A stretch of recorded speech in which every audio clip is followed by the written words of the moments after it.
जय श्री कृष्ण। राधे राधे। आपका भक्ति कथा चैनल पर स्वागत है। आपका दिन शुभ और मंगलमय हो। आज दिनांक है 26 फरवरी और दिन गुरुवार है। आज फागुन शुक्ल पक्ष की दशमी है। आज सूर्योदय का समय सुबह 6:49 और सूर्यास्त शाम 6:19 पर होगा। ब्रह्म मुहूर्त रहेगा सुबह 5:09 से सुबह 5:59 तक और अभिजीत मुहूर्त रहेगा दोपहर 12:11 से दोपहर 12:57 तक।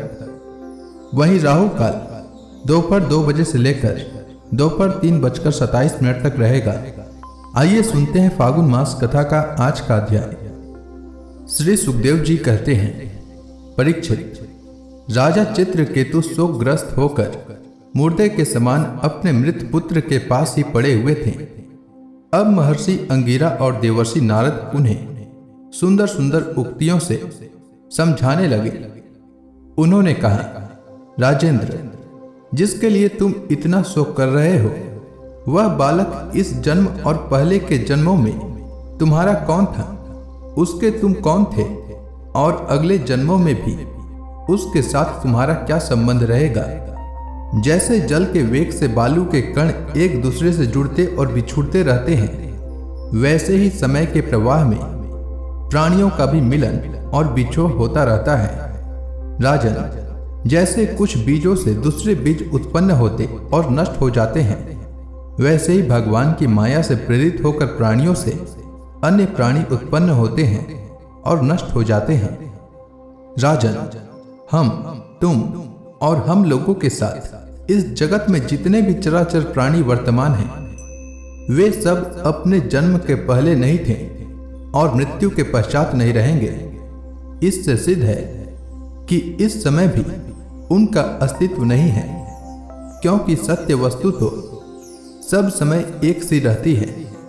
भगवान ही समस्त प्राणियों के अधिपति हैं। उनमें जन्म मृत्यु आदि विकार बिल्कुल नहीं है।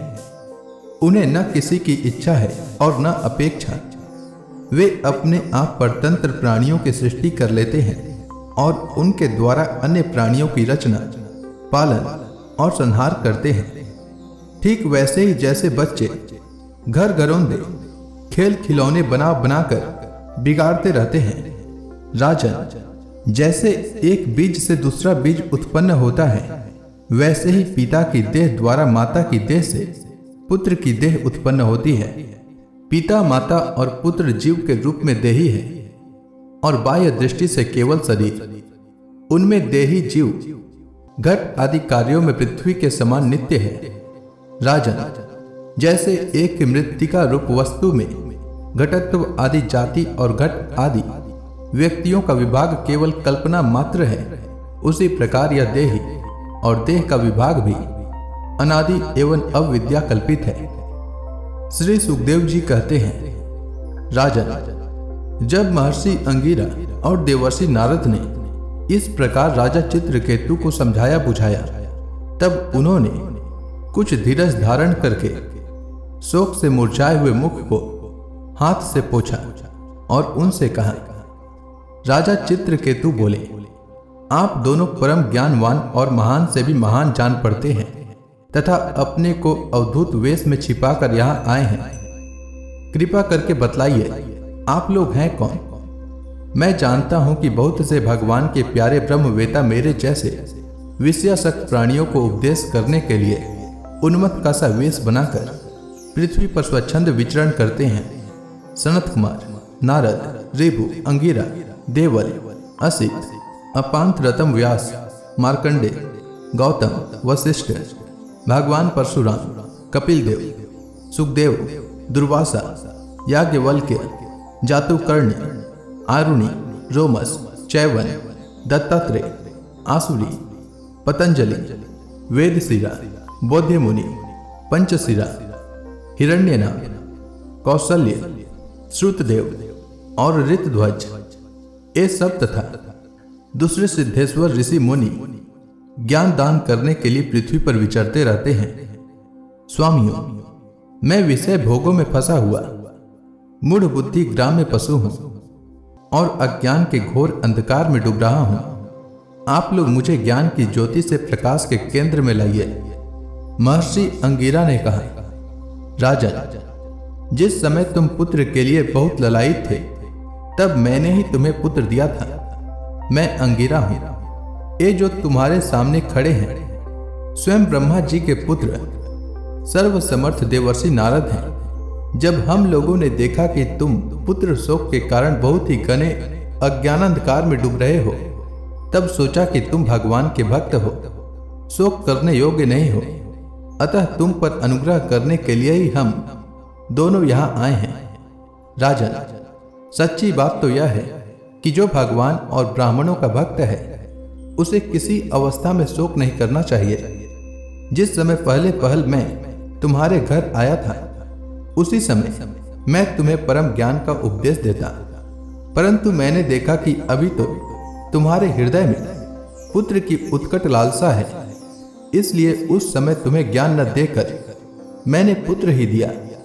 अब तुम स्वयं अनुभव कर रहे हो कि पुत्रवानों को कितना दुख होता है।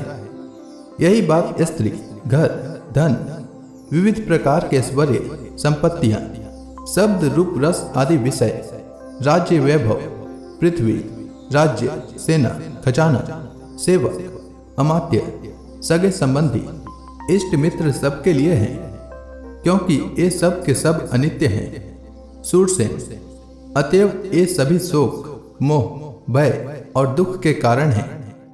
मन के खेल खिलौने हैं, सर्वथा कल्पित और मिथ्या हैं, क्योंकि ये न होकर भी दिखाई पड़ रहे हैं। यही कारण है कि ये एक क्षण दिखने पर भी दूसरे क्षण लुप्त हो जाते हैं। एक गंधर्व नगर स्वप्न, जादू और मनोरथ की वस्तुओं के समान सर्वथा असत्य है। जो लोग कर्म वासनाओं से प्रेरित होकर विषयों का चिंतन करते रहते हैं, उन्हीं का मन अनेक प्रकार के कर्मों की सृष्टि करता है। जीवात्मा का यह देह, जो पंचभूत, ज्ञानेंद्रिय और कर्मेंद्रियों का संघात है, जीव को विविध प्रकार के क्लेश और संताप देने वाली कही जाती है। इसलिए तुम अपने मन को विषयों में भटकने से रोककर शांत करो, स्वस्थ करो और फिर उस मन के द्वारा अपने वास्तविक स्वरूप का विचार करो तथा इस द्वैत भ्रम में नित्यत्व की बुद्धि छोड़कर परम शांति स्वरूप परमात्मा में स्थित हो जाओ। देवर्षि नारद ने कहा, राजन, तुम एकाग्र चित्त से मुझसे यह मंत्रोपनिषद ग्रहण करो। इसे धारण करने से 7 रात में ही तुम्हें भगवान संकर्षण का दर्शन होगा। नरेंद्र, प्राचीन काल में भगवान शंकर आदि ने श्री संकर्षण देव के ही चरण कमलों का आश्रय लिया था। इससे उन्होंने द्वैत भ्रम का परित्याग कर दिया और उनकी उस महिमा को प्राप्त हुए जिससे बढ़कर तो कोई है ही नहीं, समान भी नहीं है। तुम भी बहुत शीघ्र ही भगवान के उसी परम पद को प्राप्त कर लोगे। तो प्रेम से बोलिए विष्णु भगवान की जय। तो इसी के साथ यह अध्याय समाप्त हुआ। इसके आगे की कथा मैं कल के अध्याय में सुनाऊंगा। तब तक के लिए भगवान श्री हरि विष्णु का नाम जपते रहें।